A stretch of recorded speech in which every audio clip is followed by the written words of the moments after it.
আসসালামু আলাইকুম গাইস। আসলে এক সপ্তাহ আগে দেশ থেকে আসছি, অনেক তাড়াহুড়ো করে আসছি। দেশে কিছুদিন থাকার কথা ছিল, তারপরও চলে আসতে হলো। যেটা বিশেষ কারণ হলো visa cancel, outside visa cancel. আসলে এখন যারা আমরা বাংলাদেশি আর পাকিস্তানি এখানে আছি, তাদের জন্য প্রথম দুটা সমস্যা হচ্ছে, আগে যে একটা ইস্যু ছিল ভিসা বন্ধ, এটা আসলে এখন কোনো ইস্যুই না।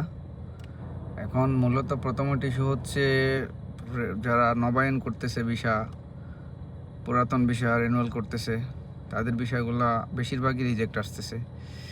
হাতে গোনা কয়েকজন আপনার অ্যাপ্রুভ হচ্ছে। আপনি মনে করেন আপনার একটা কোম্পানিতে 5 জনের ভিসা 10 জনের ভিসা রিনিউ করতে দিচ্ছে, এখান থেকে 2 জন বা 3 জন রিনিউয়াল করতে পারছে, বাকিগুলা রিজেক্ট। এই অবস্থা আসলে। তো অনেকে অনেক কারণ দেখাইছে, বলছে কোম্পানির সমস্যা, এরকম সমস্যা, এই সমস্যা। আসলে এগুলা কোনো নির্দিষ্ট কোনো কারণ নাই। আসলে মূল সমস্যাটা কোথা থেকে হচ্ছে বা এগুলার সমস্যা কোত্থেকে সৃষ্টি হচ্ছে, কী জন্য আসলে ভিসা নবায়ন করতে পারতেছে না বা আউটসাইড ক্যান্সেলগুলো হয়েছিল, এটার এখনও পর্যন্ত কোনো স্পেসিফিক কারণ পাওয়া যায় নাই। এক একজনের কাজের অভিজ্ঞতা থেকে এক একভাবে আপনার এটা উপস্থাপন করতেছে ভিডিও করে করে। কেউ বলতেছে কারো লাইসেন্সের সমস্যা, আবার ফাইন আছে। আসলে এমন অনেক পাওয়া গেছে যে কারো লাইসেন্সে বা কারো কোম্পানিতে 1 টাকাও জরিমানা নাই, এবং কি কোম্পানিগুলা অনেক বড় বড় কোম্পানি।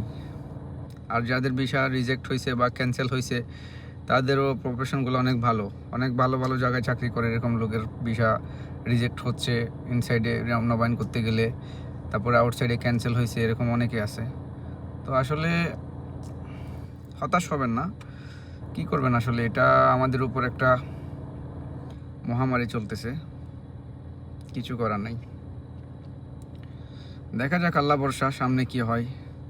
আগে তো একটা মানুষ সমস্যায় ছিল, ভিসা ট্রান্সফার বন্ধ ছিল, এক কোম্পানি থেকে আরেক কোম্পানিতে ভিসা লাগাইতে পারে নাই, নতুন ভিসা হয় নাই। ওটা এখন আসলে কোনো ইস্যুই না, এগুলোর সামনে ওটা কোনো ইস্যুই না আসলে এখন বলতে গেলে। এখন মূল সমস্যা হচ্ছে একটা মানুষ একটা পুরাতন জায়গায় কাজ করে, বা একটা লাইসেন্সে ভিসা আছে, একটা কোম্পানিতে ভিসা আছে, একটা দোকানের ভিসা আছে, ওই দোকানের সব কিছু ঠিক আছে, এরপরও যদি একটা মানুষের ভিসাটা নবায়ন করতে না পারে, আসলে মানুষটা কী করবে?